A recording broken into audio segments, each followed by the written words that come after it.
आगे रुख करते हैं, सहयोगी अजय दुबे का जुड़ रहे हमारे साथ ज्यादा जानकारी के साथ। अजय, जिस तरीके से उपचुनाव के लिए वोटिंग होनी है, धुआंधार प्रचार के साथ पोस्टर वॉर भी जारी है, और क्या जानकारी? बिल्कुल, बटेंगे तो कटेंगे, एक ऐसा पॉलिटिकल लाइन मुख्यमंत्री ने तय कर दिया है कि जिसके सामने जवाब देना मुश्किल समाजवादी पार्टी के लिए है। और यही कारण है कि हर दिन एक नए पोस्टर के संग नया तर्क रचने की कोशिश समाजवादी पार्टी कर रही है। और अब तो बहुजन समाजवादी पार्टी भी इस खेल में उतरती दिखाई दे रही है। मायावती ने अपने प्रेस कॉन्फ्रेंस में बटेंगे कटेंगे का जो काउंटर किया था, उसी चीज को लेकर पोस्टर लगाती लखनऊ में पुरानी जो महापौर की प्रत्याशी हैं, बसपा की नेता हैं, वो दिखाई दे रही है। समाजवादी पार्टी की तरफ से इस बार अली को भी याद किया गया है, बजरंग बली को भी याद किया गया है, और कहा गया है कि पीडीए के चलते विपक्ष में जो पीडीए का जो चोला है, उसे विपक्ष में भी खलबली की मस्ती जो है बनती दिखाई दे रही है। तो ये तमाम तस्वीरें राजनीतिक तौर पर देखने को मिल रही है। और चुनावी प्रचार भी जोरदार जारी है। अखिलेश यादव आज रामपुर के पास पहुंचे हैं और लगातार उत्तर प्रदेश में चुनावी कैंपेन का जो सिलसिला है जोरदार तरीके से जारी है। बिल्कुल, बहुत बहुत शुक्रिया हमारे साथ जुड़ने के लिए अजय। तो देखिए किस तरीके से अजय दुबे जो हमें बता रहे थे, और क्योंकि पोस्टर वॉर जो है वो यूपी में लगातार चलती हुई नजर आ रही है। आगे बढ़ेंगे और महाराष्ट्र की सियासत से जुड़ी खबर देखेंगे। साधु के बेस में रहते हैं, अच्छे पॉलिटिशियंस बन गए हैं, गेरुआ कपड़े पहनते हैं, बीजेपी में पैदा। बयान जो है मल्लिकार्जुन खड़गे का बयान ही संविधान विरोधी है। कांग्रेस की ताबूत की आखिरी कील साबित होगी।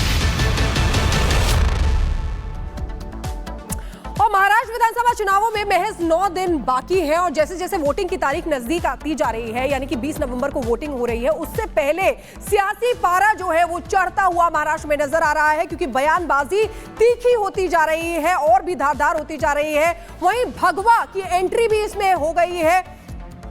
कैसे दिखाते हैं आपको? साधु महात्माओं के खिलाफ, सनातन संस्कृति के खिलाफ बयानबाजी की है। मैं उसकी घोर निंदा करता हूं। कांग्रेस पार्टी का पुराना इतिहास रहा है कि सनातन संस्कृति को चोट पहुंचाने वालों के खिलाफ, जिस ढंग से मैं कह सकता हूं मुगल आक्रांताओं ने भारत की सनातन व्यवस्था को छिन्न भिन्न करने का असफल प्रयास किया था, फिर भी सनातन धर्म, सनातन संस्कृति आज पूरी दुनिया को दिशा दिखाने का काम कर रही है।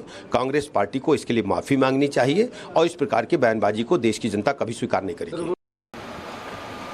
हम मल्लिकार्जुन खड़गे जी के बयान की निंदा करते हैं, और वो जो 70 साल तक शासन किया हो, पिछड़ों को धोखा दिया, दलितों को धोखा दिया, मुसलमानों को धोखा दिया, और आज मुद्दों से हट करके बात कर रहे हैं। ये जब सत्ता में थे तो इन्होंने शिक्षा का ध्यान नहीं दिया, स्वच्छता पर ध्यान नहीं दिया कि देश में स्वच्छता कैसे हो, इलाज के लिए लोगों को, गरीबों को इलाज की व्यवस्था कैसे हो, किसानों को खाद बीज कैसे सुलभ हो, इस पे ध्यान नहीं दिया, और बिना वजह की बयानबाजी करके चर्चा में बने रहने के लिए इस तरह के बयान दे रहे हैं। तो खड़गे के बयान को लेकर सियासी घमासान मचा हुआ है। जहां पे जो बीजेपी के सहयोगी दल हैं उनकी ओर से बयान की निंदा की जा रही है, तो वहीं बीजेपी की ओर से बयान को लेकर माफी मांगने की मांग भी की गई है। रिपोर्ट दिखाते हैं आपको।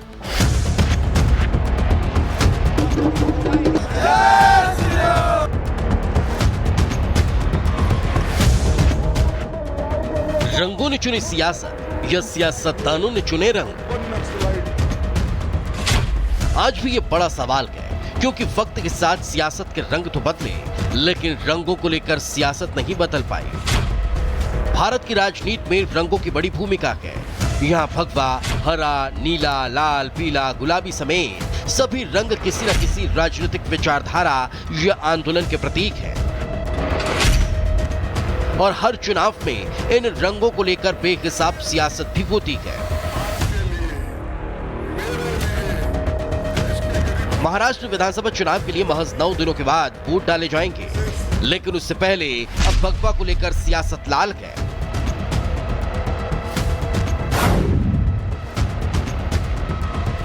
महाराष्ट्र चुनाव की लड़ाई अब भगवा तक आ पहुंची है। कांग्रेस अध्यक्ष मल्लिकार्जुन खड़गे ने भगवा के बहाने सीएम योगी पर निशाना साधा, जिसके बाद सियासत का रंग लाल हो गया। खड़गे ने भगवा रंग वालों को सियासत से दूर रहने की सलाह तक दे डाली। कौन एक साधु के बेस में रहते हैं, लेकिन अच्छे पॉलिटिशियंस बन गए हैं, चीफ मिनिस्टर भी बने हैं और उनका गेरुआ कपड़े पहनते हैं और सर पे बाल भी नहीं रखते। तो ऐसे एक नेता है जो बीजेपी ने पैदा किए। ठीक है। कांग्रेस अध्यक्ष के इस बयान ने मानो जैसे मधुमक्खी के छत्ते में हाथ डालने का काम कर दिया हो। विश्व हिंदू परिषद के साथ साथ संत समाज ने भी खड़गे और कांग्रेस के खिलाफ मोर्चा खोल दिया। अयोध्या तपस्वी छावनी के महंत स्वामी परमहंस दास ने तो खड़गे के खिलाफ मानहानि का मुकदमा करने तक की बात कह डाली। मैं कांग्रेस पार्टी के राष्ट्रीय अध्यक्ष मल्लिकार्जुन खड़गे से पूछना चाहता हूं कि क्या गेरुआ पहनने वाला भारत का नागरिक नहीं है?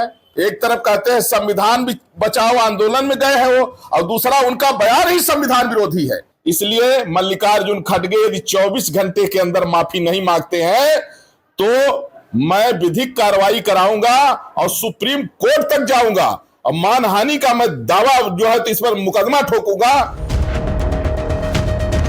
उधर विश्व हिंदू परिषद के नेता विनोद बंसल ने कांग्रेस पर बांटने की राजनीति करने का आरोप लगाया और कहा कि खड़गे के इस बयान के लिए सोनिया और राहुल को जवाब देना चाहिए।